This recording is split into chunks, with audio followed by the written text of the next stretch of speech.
Hey guys, so today I wanted to share some tips on saving time while drawing visual novel characters, because in my past games I wasted just a lot of hours doing unnecessary things, so I'm hoping this video will help you avoid some of that.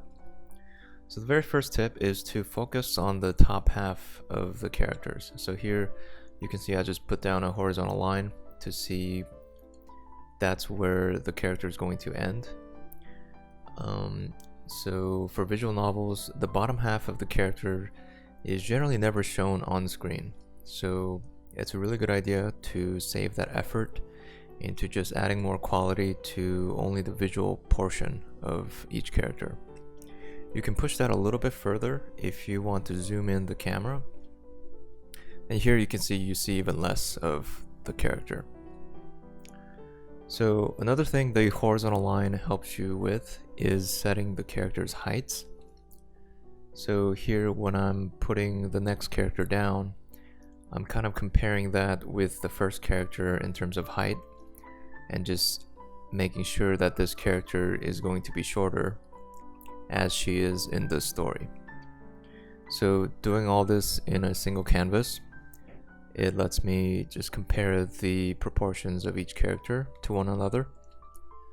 And when I eventually pull these out to do the polishing work in their own files, I don't have any confusion as to which character is going to be taller or shorter. So the second tip is to add some variety to each character. And I just do that by using different hairstyles and different standing poses. So I use a lot of references from Pinterest and Google for this, and I just try out different hairstyles to see if that matches the character's particular personality or preference. So here's an example of a hairstyle sheet that I found on Pinterest. I think I just searched for anime hairstyles or something like that. But I use this as a reference to just visually see what would fit best for this particular character. I don't copy it exactly, but I just use it to get a good sense of what it would look like for the characters. For doing poses, this is a really great book that I studied front to back, and this kind of teaches you what the poses express and the different personalities that can come from setting the poses correctly. So when I need some examples, I usually go to this book, but I also just recommend it to learn about how to set very natural poses for different characters.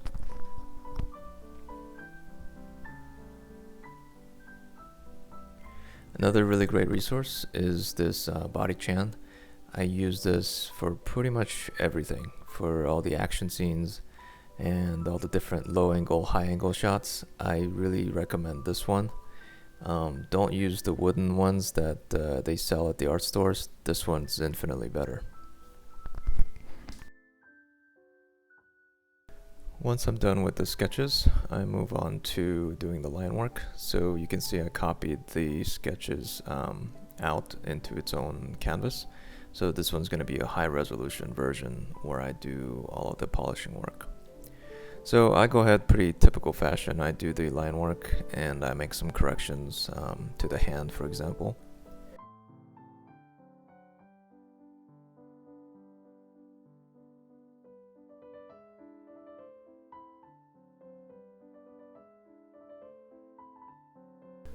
So the third tip is on coloring.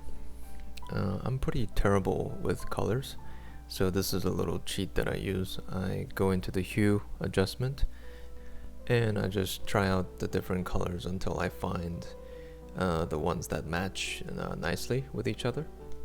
So here I'm just trying out the different hair colors and seeing what I like. So you can see as I'm coloring, I continue to use that hue adjustment because as you're adding more colors, you need to make sure that they all work together. The fourth tip is doing shadows. So I add the shadows in a multiply layer with a very generic gray. So it doesn't look that great. So what I do is I take that gray, I go into the color balance adjustment, and I add some reds, and I play around with the other adjustments until I get one that matches pretty much close to the skin tone. So all that's left is to add a little bit of overlay and color dodge, just adding some pop to the colors here and there. Once I'm done, I merge everything down into a single layer. And the reason you do this is so that you can trim the outer edges and make any transform adjustments that you need to do. It's much easier to do it on a single layer. So here you can see her cheeks were a little bit too big, so I just adjust that using the liquify tool. That's it. Thanks for watching, and if you want to check out my visual novels, you can go to 9ducks.com.